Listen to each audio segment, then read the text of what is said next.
باب اللہ نے کوئی بیماری ایسی نہیں اتاری جس کے لیے شفا نہ اتاری ہو. ہر بیماری کا علاج موجود ہے. یہ الگ بات ہے کہ ہمیں پتہ نہ ہو یا کسی ڈاکٹر کو پتہ نہ ہو. اور نازل کرنے کا کیا مطلب ہے؟ بیماری آتی ہے تقدیر سے، تو بیماری اور شفا دونوں ہی تقدیر کا حصہ ہے. یعنی اگر بیماری تقدیر کا حصہ ہے تو شفا بھی تقدیر سے ہوتی ہے. اور جب کوئی دوا بیماری کے مطابق ہوتی ہے تو اللہ کے اذن سے شفا ہو جاتی ہے، لیکن بڑھاپے اور موت کا کوئی علاج نہیں ہے.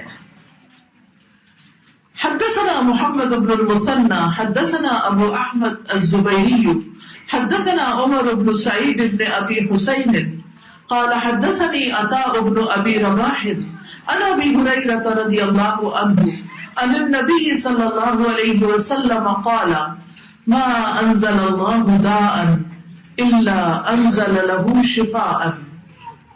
ابو ہریرہ رضی اللہ عنہ سے روایت ہے، نبی صلی اللہ علیہ وسلم سے روایت کرتے ہوئے کہتے ہیں کہ آپ صلی اللہ علیہ وسلم نے فرمایا ما انزل اللہ داء، نہیں اتاری اللہ نے کوئی بیماری، الا انزل له شفاء، مگر اللہ نے اس کے لیے شفا بھی اتاری ہے، یعنی اس کی شفا کا بھی انتظام کیا ہے. ایک اور روایت میں آتا ہے کہ تم بیماری کا علاج کرو لیکن حرام چیزوں سے دوا نہ کرو. یعنی علاج تو ہے لیکن حرام سے نہیں. یہاں اصل میں امام بخاری اس نظریے کی تردید کرنا چاہتے ہیں کہ بعض لوگوں کا خیال یہ ہے کہ جب بیماری آئے تو صرف صبر کرو اور اپنے آپ علاج نہ کرو اور بیماری پر راضی رہو. یعنی بعض صوفیاء کا یہ خیال ہے کہ بیماری بھی اللہ کے حکم سے آئی ہے تو پھر اس پر صبر کرو اور علاج نہ کرو کیونکہ آپ کو تکلیف پر اجر ملے گا. لیکن سنت کی پیروی میں اجر ملتا ہے، دین کی تعلیمات پر عمل کرنے میں اجر ملتا ہے. تو اس لیے یہاں پر آپ دیکھیے کہ رسول اللہ صلی اللہ علیہ وسلم کا یہ فرمانا کہ ہر بیماری کی شفا موجود ہے، دوا موجود ہے، تو پھر بیماری پہ راضی ہو کے بیٹھ نہ جاؤ، علاج کی کوشش کرتے رہو. اور علاج کے لیے ضروری ہے سب سے پہلے کہ بیماری کی تشخیص ہو، ڈائگنوز کی جائے کہ مرض ہے کیا، مرض کیوں ہوا ہے، اور پھر اس کے مطابق علاج کیا جائے. کیونکہ بعض اوقات علاج کرتے ہیں لیکن شفا نہیں ہوتی کیونکہ یہی نہیں سمجھ آتی کہ مسئلہ کیا ہے. تو رسول اللہ صلی اللہ علیہ وسلم نے ایک اور حدیث میں فرمایا ہر مرض کی دوا ہے.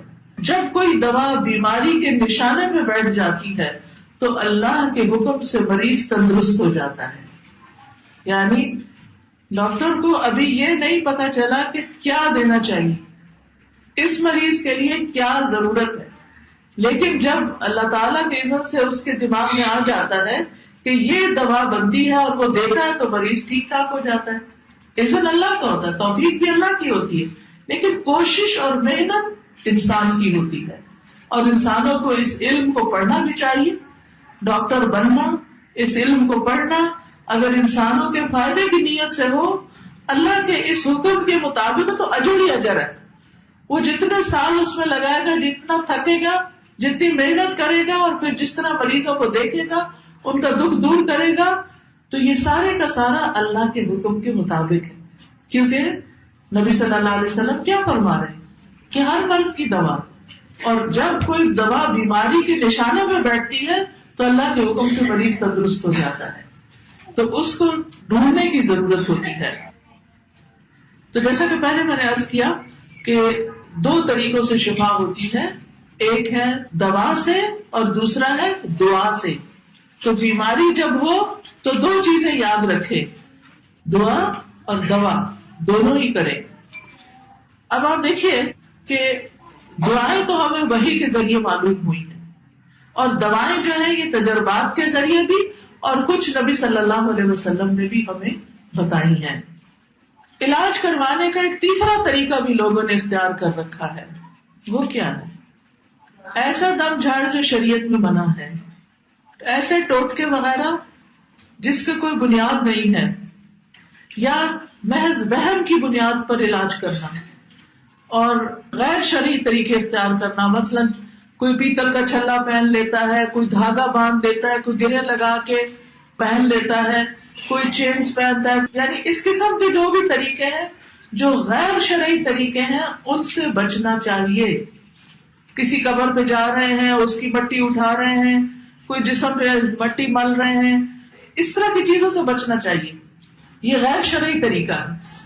شرعی طریقے سے دعا اور دوا دونوں کے ذریعے علاج کیا جا سکتا ہے، لیکن غیر شرعی طریقے سے علاج کرنے سے انسان کا ایمان بھی جاتا ہے اور اس کی آخرت بھی برباد ہو جاتی ہے. دنیا میں تو علاج کیا ہوگا، آخرت ہی گما بیٹھے. تو وہ طریقے جن میں شرک پایا جاتا ہو، جس میں اللہ کے علاوہ کسی اور سے کچھ مانگا جاتا ہو کہ آپ ہماری مدد کریں. جیسے کہ بہت سے لوگ جب بچے پیدا نہیں ہوتے تو کیا کرتے ہیں، کہاں لے جاتے ہیں، درگاہوں پہ لے جاتے ہیں، مزاروں پہ لے جاتے ہیں، اور پھر کہتے ہیں کہ انہوں نے ہمیں اولاد دی ہے. نعوذ باللہ. قرآن کیا کہتا ہے، یَهَبُ لِمَن یَشَاءُ إِنَاثًا وَیَهَبُ لِمَن یَشَاءُ الذُّکُورَ. جس کے لیے چاہتا ہے لڑکیاں دیتا ہے، جس کے لیے چاہتا ہے لڑکے دیتا ہے، اور جس کو چاہتا ہے بانٹ کر دیتا ہے، جس کو چاہتا ہے ملا کے دیتا ہے، دونوں دیتا ہے، اور جس کو چاہتا ہے بانٹ کر دیتا نہیں دیتا. یہ اس کی تقسیم ہے، یہ اس کی مرضی ہے، یہ اس کا فیصلہ ہے. لیکن اگر اللہ نے نہیں لکھا تو کسی دربار پہ جانے، کسی درگاہ پہ جانے سے اولاد نہیں ہوگی. اس سے بچنا چاہیے. پھر اس حدیث میں آپ دیکھیے کہ ما انزل اللہ داء، نہیں اتاری اللہ نے کوئی بھی بیماری. یہ حسی بیماری بھی ہو سکتی ہے، جسمانی بیماری بھی ہو سکتی ہے، اور روحانی بیماری بھی ہو سکتی ہے. یعنی کوئی نظر ہو سکتی ہے، کوئی جادو ہو سکتا ہے، کوئی مینٹل النس ہو سکتی ہے، کوئی ڈپریشن ہو سکتا ہے، انسان کو پریشان کرنے والی کوئی بھی چیز ہو سکتی ہے کہ جس کو النس کہیں گے. تو یہ ساری اللہ کے اذن یا تقدیر کا حصہ ہوتی ہے، اور ہر چیز کے پیچھے کوئی حکمت ہوتی ہے، کوئی وجہ ہوتی ہے. یعنی اللہ سبحانہ وتعالیٰ کے اذن سے جب کوئی بیمار ہوتا ہے تو یہ نہیں کہ اللہ تعالیٰ اس پہ کوئی ظلم کرتا ہے. وہ اس لیے ہوتا ہے کہ اللہ تعالیٰ بعض اوقات اس بندے کو گناہوں سے پاک کرنا چاہتا ہے. بعض اوقات اس کے ذریعے سے اس کی آخرت کے درجات بلند کرتا ہے. کئی دفعہ ایسا بھی ہوتا ہے کہ انسان کا جو درجہ اللہ کے ہاں لکھا ہوا ہے وہ اپنے اعمال کی وجہ سے اس درجے تک نہیں پہنچتا، تو اللہ تعالیٰ اس پر کوئی آزمائش بھیج دیتے ہیں. کبھی ایسا ہوتا ہے کسی کو کوئی فریکچر ہو جاتا ہے، کسی کو کوئی ایسی بیماری اچانک آ جاتی ہے، اور وہ پھر اس میں صبر کرتا ہے تو وہ فوراً ایک دم اس کا گریڈ بہت اونچا چلا جاتا ہے جو عبادت سے حاصل ہونے والا نہیں تھا. بعض اوقات انسان جب بیمار ہوتا ہے تو وہ اپنے بارے میں زیادہ سوچتا ہے کہ میں نے کیا کیا گناہ کیے ہیں، میری کیا کیا غلطیاں ہیں. جب انسان صحت مند، انرجیٹک، طاقتور ہوتا ہے تو اس وقت کیا کرتا ہے، بھاگا دوڑا پھرتا ہے، ادھر جاؤ ادھر جاؤ، اس سے گپ شپ، ہنسی کھیل مذاق، کھانا پینا. اس کو اللہ کی یاد کم آتی ہے. لیکن جب انسان بیمار ہو کے بستر پر پڑ جاتا ہے تو پھر اللہ کی یاد بہت آتی، پھر توبہ استغفار بھی بہت ہوتی، پھر دعائیں بھی بہت ہوتی. تو یہ سب چیزیں اس کے درجے بلند کرنے کا ذریعہ بن جاتی ہیں. پھر آپ دیکھیے کہ جس طرح بیماریاں دو طرح کی ہیں، علاج بھی دو طرح کے ہیں. جیسے شروع سے میں عرض کر رہی ہوں آپ کو، قرآن شفا ہے. قرآن مجید میں اللہ تعالیٰ فرماتے ہیں، یا ایھا الناس قد جاءتکم موعظۃ من ربکم وشفاء لما فی الصدور وہدی ورحمۃ للمؤمنین. اے لوگو، بے شک تمہارے پاس تمہارے رب کی طرف سے عظیم نصیحت اور اس کے لیے سراسر شفا جو سینوں میں ہے. دل کی بیماریوں کے لیے خاص طور پر قرآن شفا ہے، اور ایمان لانے والوں کے لیے سراسر ہدایت اور رحمت آئی ہے. تو اس لیے انسان کو قرآن سے علاج کرنا چاہیے. اور پھر اس میں یہ یاد رکھیے کہ تجربہ نہیں کرنا چاہیے کہ چلو ذرا کر کے دیکھتے ہیں ہوتا کہ نہیں علاج، بلکہ پورے یقین کے ساتھ علاج کرنا چاہیے. کیونکہ اللہ تعالیٰ نے ہر بیماری کا علاج پیدا کیا ہے، اس لیے علاج کرنا چاہیے. مسند احمد کی روایت میں آتا ہے، حیث خلق الداء خلق الدواء فتداؤوا. جیسے اس نے دوا پیدا کی بیماری، ایسے ہی دوا بھی پیدا کی، دونوں اللہ کی کریشن ہے. فتداؤ، تو تم کیا کرو؟ دوا کرو. دوا کرنے کا حکم دیا گیا ہے.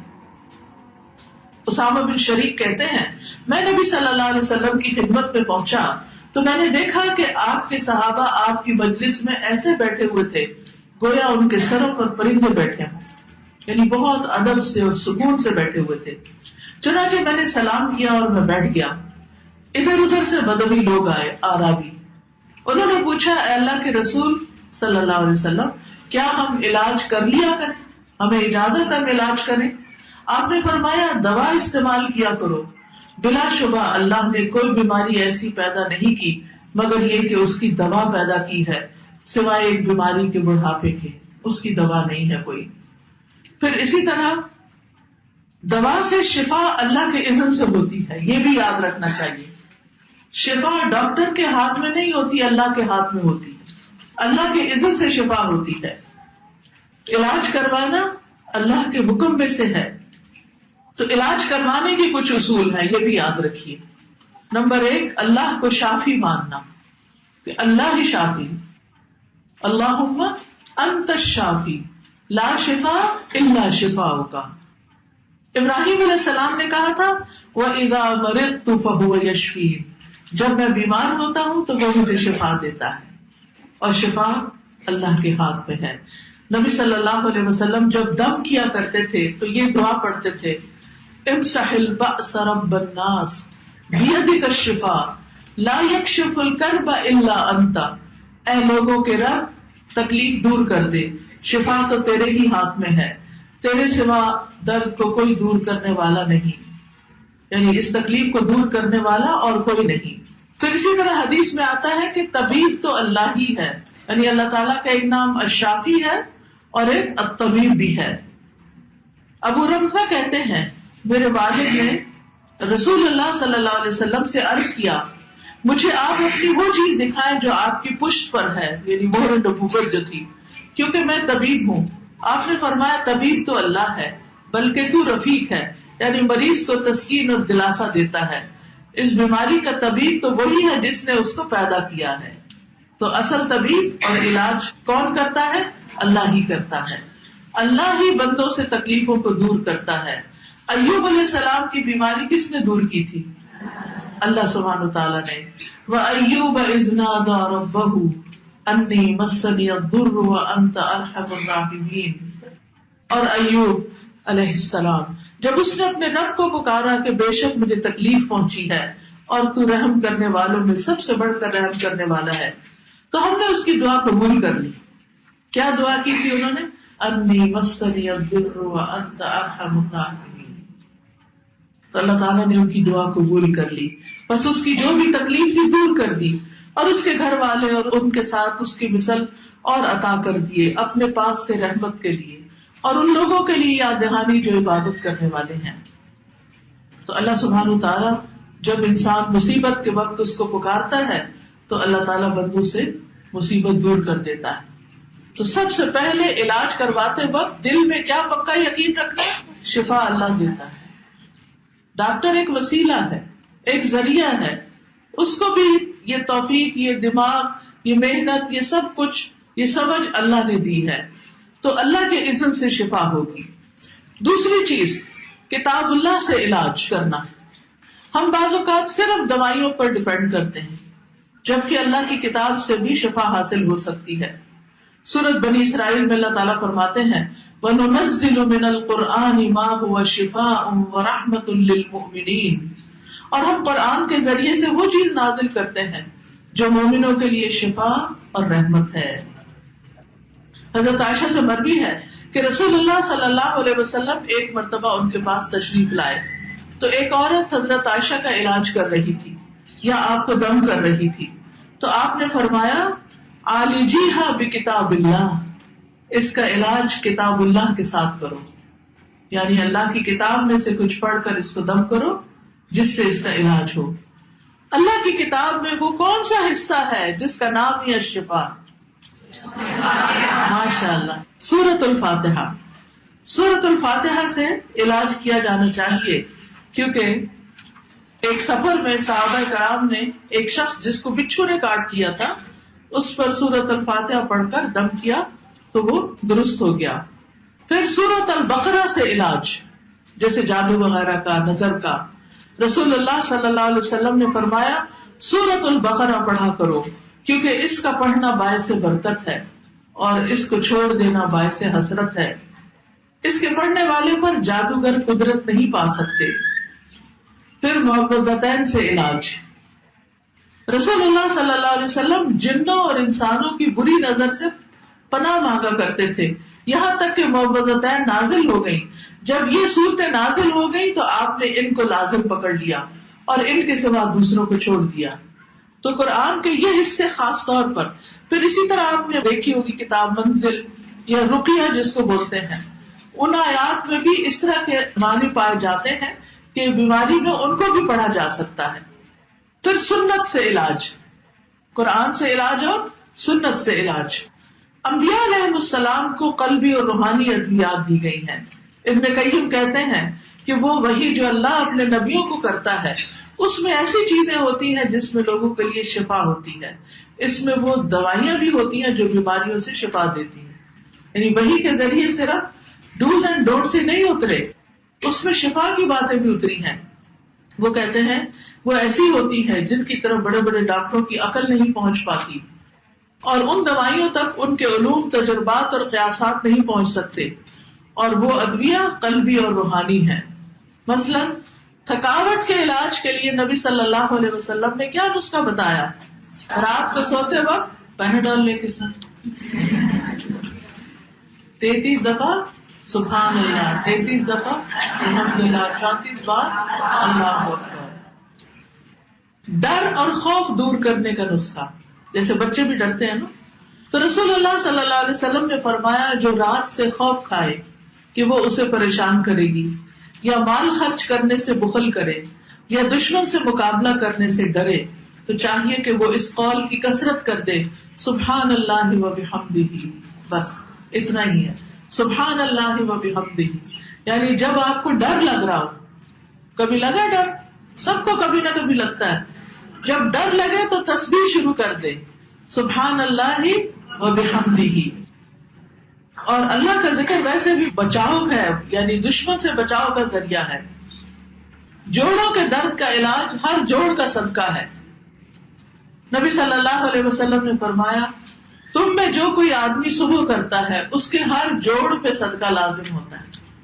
یعنی صبح ہم جب اٹھتے ہیں تو ہر جوڑ پہ صدقہ واجب ہو جاتا ہے کہ اس کا صدقہ نکالو. ہم عام طور پر صرف پیسے سے صدقہ نکالنا جانتے ہیں اور ہر ایک کے پاس پیسے تو نہیں ہوتے، تو پھر صدقہ کیا کرے؟ اشراق کے نفل، یعنی 2 نفل، ذرا دیر سے پڑھے تو 4، جلدی پڑھے تو اشراق. یہ 2 نفل جو ہے یہ 360 جوڑوں کا صدقہ ہے.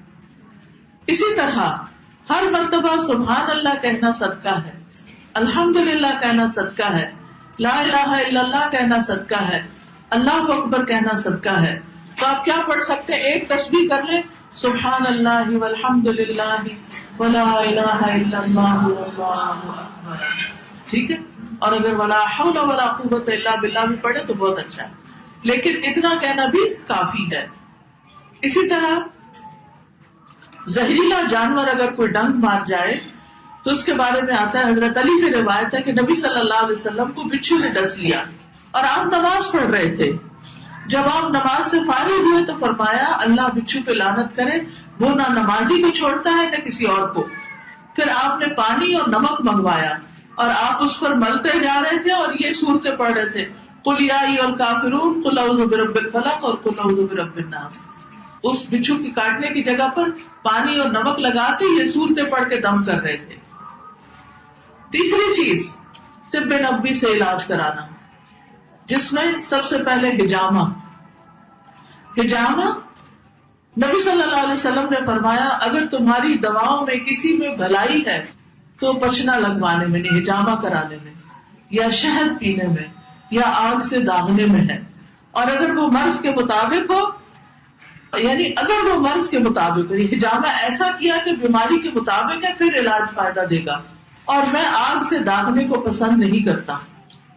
پھر اسی طرح سنن ابی داؤد کی روایت ہے، جس نے چاند کی 17، 19 اور 21 تاریخوں کو حجامہ کرایا اسے ہر بیماری سے شفا ہو جائے گی۔ پھر کلونجی کے دانوں میں موت کے علاوہ ہر بیماری سے شفا ہے۔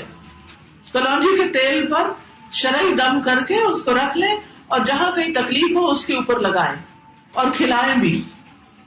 اس دفعہ میں نے تجربہ کیا، میں کراچی گئی تو جاتے ہی مجھے رستے میں جیسے ایئرپورٹ سے نکلتے ہی آگے گئی تو مجھے تھوڑا فلو ہو گیا، اور میرا جب ایک دفعہ فلو ہوتا ہے تو بہت ٹائم لیتا ہے اور بہت زیادہ ایک طرح سے مشکل میں ڈال دیتا۔ تو اللہ نے دل میں ڈالا، میں نے شہد میں کلونجی کا تیل ملایا، مکس کیا اور اس کا تھوڑا تھوڑا لینا شروع کر دیا۔ الحمدللہ تیسرے دن مجھے اللہ نے آرام دے دیا، اور اس کے دوران پڑھاتی بھی رہی، سب کام کرتی رہی، ورنہ میری بیماری میں تو مجھے لازماً لیٹنا پڑتا ہے اور بہت تکلیف ہوتی، لیکن اللہ نے دل میں ڈالا، کیونکہ جب میں وہاں پہنچی تو انہوں نے میرے لیے بالکل فریش کلونجی کا آئل نکلوا کے رکھا ہوا تھا کمرے میں، تو اس میں میری نظر پڑی اور شہد بھی رکھا ہوا تھا، تو ان کو دونوں کو ملایا اور اس سے علاج شروع کر دیا۔ الحمدللہ کوئی دوا نہیں لینی پڑی، کچھ نہیں، اللہ نے اسی سے شفا دی، کیونکہ شہد میں بھی شفا ہے، کلونجی میں بھی، اور دونوں کو اگر آپ ملا لیں تو پھر نور نلا نور۔ شہد کے بارے میں قرآن مجید میں آتا ہے فیہ شفاء للناس، کہ جس میں لوگوں کے لیے شفا ہے۔ رسول اللہ صلی اللہ علیہ وسلم نے فرمایا شفا 3 چیزوں میں ہے، پچھنے لگوانے میں، شہد پینے میں اور آگ سے داغ لگانے میں، اور میں اپنی امت کو آگ سے داغ لگانے میں منع کرتا ہوں۔ پھر آب زمزم، زمزم کا پانی اس مقصد کے لیے ہے جس کے لیے وہ پیا جائے، یعنی جس نیت سے آپ اس کو پیئیں گے اس میں انشاءاللہ آپ کو فائدہ دے گا۔ آپ صلی اللہ علیہ وسلم نے فرمایا اس زمین پر، اس پلانٹ پر سب سے بہترین پانی زمزم کا پانی ہے، یہ بھوکے کے لیے کھانا اور بیماری سے شفا ہے۔ پھر پانی سے علاج، آپ صلی اللہ علیہ وسلم کو جب بخار ہوا تھا تو آپ نے لوگوں کو کیا حکم دیا تھا کہ پانی کا ٹب بھرے اور آپ کے اوپر پھر پانی ڈالا جائے۔ نبی صلی اللہ علیہ وسلم نے فرمایا جب کسی کو بخار ہو جائے تو 3 رات سحری کے وقت اس پر ٹھنڈا پانی بہایا جائے۔ سردیوں میں obviously نہیں، لیکن یہ کہ گرمیوں میں، ٹھنڈے سے مراد اس زمانے میں فریج نہیں تھے اور نہ فریزر تھے، اس سے مراد یہ ہے کہ جیسے رات کا پانی ہوتا ہے ٹھنڈا۔ پھر زیتون کا تیل، زیتون کا تیل بھی بہت فائدے کی چیز ہے۔ نبی صلی اللہ علیہ وسلم نے فرمایا زیتون کھاؤ اور اس کو لگاؤ، بے شک یہ مبارک درخت سے ہے، یعنی زیتون پی بھی سکتے ہیں، خصوصاً جن کو ڈرائی کاف ہوتی ہے، اگر تھوڑا سا صبح نہار ہو زیتون کے تیل کی چمچی چائے والی اگر پی لے تو الحمدللہ گلے کو سکون بھی ملتا ہے اور خشکی بھی دور ہو جاتی ہے، کھانسی کو بہت فائدہ دیتا ہے۔ پھر بیری کے پتوں سے علاج، خاص طور پر اگر نظر لگ جائے یا ویسی بیماری ہو کوئی، تو بیری کے 7 پتے لے کر تازہ فریش، آپ کے شہر میں بیری ہوتی ہے؟ ہاں، ایک ہوتا ہے بیر نہیں، بیری، جو چھوٹے بیر ہوتے ہیں نا، اس کے پتے کم از کم 7 پتے لے لیں، اگر زیادہ بھی لے لیں کوئی حرج نہیں، لیکن کم سے کم 7 پتے ہونے چاہیے اس کے۔ ان کو آپ کوٹ لیں یا پیس لیں، آپ یہ بھی کر سکتے ہیں کہ پلاسٹک کا وہ ہوتا ہے نا لفافہ، اس کے اندر رکھ کے اس کو ڈبل کر کے اس کے اوپر سل کا بٹا جو ہوتا ہے یا کوئی بھی ایسی چیز، اس سے آپ مارتے جائیں تو وہ سارا کرش ہو جاتا ہے۔ اصل میں اس کو کرش کرنا ہوتا ہے پتوں کو، پھر اس کو پانی میں ملا دیں۔ آپ اس کا جوشاندہ بھی بنا سکتے ہیں، ابال بھی سکتے ہیں، اس سے سارا رس نکل آتا ہے، اور اگر نہیں ابالنا چاہتے تو بھی وہ پانی کے اندر ایسے ہی ہے جیسے آپ لیمو پانی بناتے ہیں نا، تو کچھ لوگ اس میں منٹ پودینہ ڈال دیتے ہیں، تو اسی طرح وہ کچھ اور نہیں ڈالنا، خالی پانی کے اندر پتے کوٹ کے وہ ڈال دینے، اور پھر اس کے بعد اس پر آیت الکرسی، سورۃ الفاتحہ، تینوں کل یہ پڑھ لیں، یعنی سورۃ فاتحہ سے شروع کر لیں، آیت الکرسی پڑھ لیں اور تینوں کل پڑھ لیں، بس اتنا بھی کافی ہے۔ اور اگر لمبا رقیہ پڑھنا چاہے تو وہ بھی پڑھ سکتے ہیں، وہ اونچی آواز میں پڑھ کے اس پر دم کر لیں، اسی پانی میں سے 3 گھونٹ پی لیں، 3 سانس جیسے ہوتا ہے نا، پیتے ایک پیتے دوسری دفعہ تیسری دفعہ، صرف نہیں، پیٹ بھر کے پی لیں آپ بے شک۔ اور یہ بھی ہو سکتا ہے کہ وہ پتے چھوٹے چھوٹے گلے میں آئے تو آپ اس کو چھان کر بھی پی سکتے ہیں، اور باقی جو پانی ہے اس کو زیادہ بالٹی میں ملا کر غسل کر لیں، یعنی نہانے میں اس کو استعمال کر لیں. آپ یہ بھی کر سکتے ہیں کہ جب نہا چکے تو آخر میں سارے جسم کو اس پانی سے دھو لیں. تو یہ بھی جس بیماری کے ختم ہونے کی نیت سے آپ کریں گے، ہر ایک کی بیماری الگ ہوتی ہے نا، تو یہ صرف کسی ایک خاص بیماری کے لیے نہیں، کسی بھی بیماری کے لیے فائدہ مند ہے. اور یہ ان لوگوں کے لیے بھی فائدہ مند ہے جن کو جادو کی وجہ سے، جن ہسبینڈ وائف کے بیچ میں تعلقات ٹھیک نہ ہوں اور ان کو مشکل پیش آ رہی ہو. کوئی بات نہیں، کچھ نہیں ہوتا، کیونکہ وہ تو یعنی قرآن تو بیچ میں نہیں آیا نا، وہ تو اس کا اثر آئے. پھر اسی طرح جنگلی بکری کے گوشت سے علاج، پھر عود ہندی سے، پھر تلبینہ، مہندی. نبی صلی اللہ علیہ وسلم کو اگر کہیں زخم ہوتا یا کانٹا چبھ جاتا تو آپ زخم والی جگہ پر مہندی لگا لیتے تھے، تو اس سے وہ اس کو صاف کر دیتی. لیکن ممنوع ہے کچھ علاج، جیسے شرکیہ دم، شرکیہ چیزیں. پھر اسی طرح حرام ادویات، حرام میں شفا نہیں، حرام بذات خود بیماری کا باعث ہوتا ہے.